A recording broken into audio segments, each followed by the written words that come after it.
नमस्कार। Political page पर आप सभी लोगों का स्वागत है। समान नागरिक संहिता जो भारतीय जनता पार्टी का कोर मुद्दा रहा है, जिसका अभी भी समाधान नहीं हो पाया है, लेकिन उत्तराखंड सरकार ने समान नागरिक संहिता लागू करने की तिथि अब बता दी है। राज्य के स्थापना दिवस 9 नवंबर को समान नागरिक संहिता लागू किया जाएगा। समान नागरिक संहिता को लागू करने के लिए जो क्रियान्वयन को लेकर जो एक कमेटी बनी थी, उस कमेटी की रिपोर्ट सामने आ चुकी है। उसमें नियमावली का ड्राफ्ट भी सौंप दिया है। मुख्यमंत्री धामी ने मंत्रिमंडल की बैठक शीघ्र बुला करके प्रदेश में समान नागरिक संहिता को प्रभावी रूप से लागू करने के लिए प्रस्ताव लेकर के आएंगे। मुख्यमंत्री पुष्कर सिंह धामी ने कहा कि आजादी के बाद देश का पहला राज्य उत्तराखंड होगा, जहां जात पात और संप्रदाय का भेद किए बिना राज्य के नागरिकों को एक समान न्याय मिल पाएगा।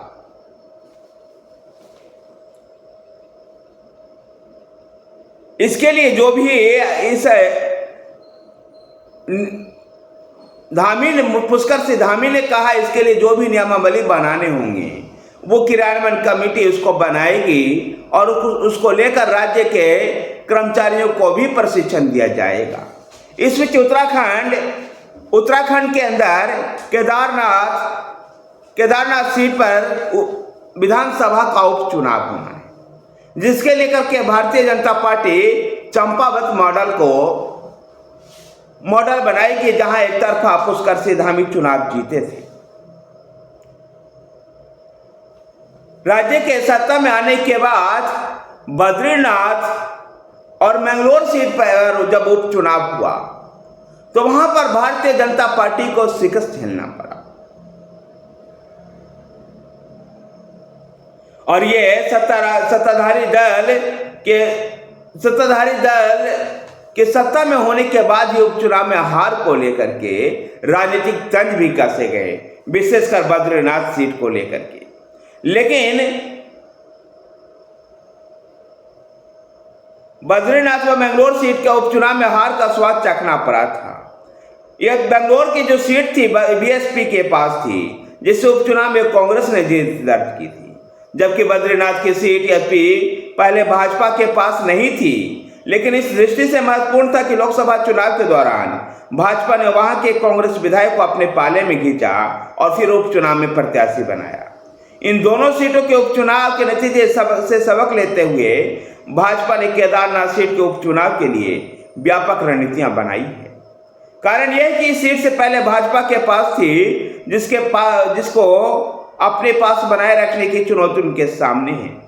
इसे देखते हुए पार्टी केदारनाथ उपचुनाव में अपने चंपावत मॉडल को धरातल पर उतारने का निश्चय किया है। चंपावत सीट पर के उपचुनाव में मुख्यमंत्री पुष्कर सिंह धामी ने एक तरफा जीत हासिल किया था। वहां संगठन और सरकार में जबरदस्त समन्वय के साथ ताकत झुकी थी। बूथ स्तर तक के कार्यकर्ताओं को मोर्चे की जिम्मेवारी दी गई थी। चंपावत मॉडल की तरह ही भाजपा केदारनाथ क्षेत्र से जुटी है। इसी क्रम में विधानसभा क्षेत्र के सभी 174 बूथों पर 15-15 कार्यकर्ताओं की टोली काफी समय से सक्रिय है।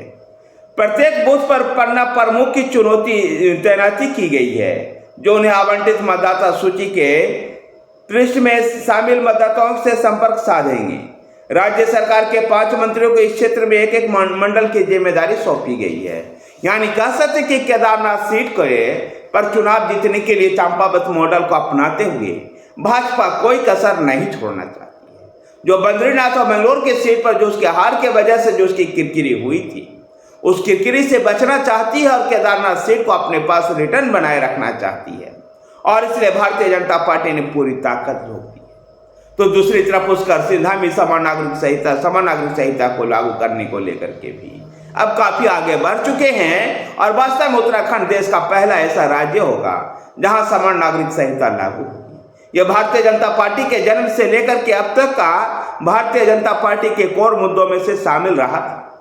भारतीय जनता पार्टी के 3 कोर मुद्दे होते थे: अयोध्या में राम मंदिर, जम्मू और कश्मीर में अनुच्छेद 370 की समाप्ति और समान नागरिक संहिता।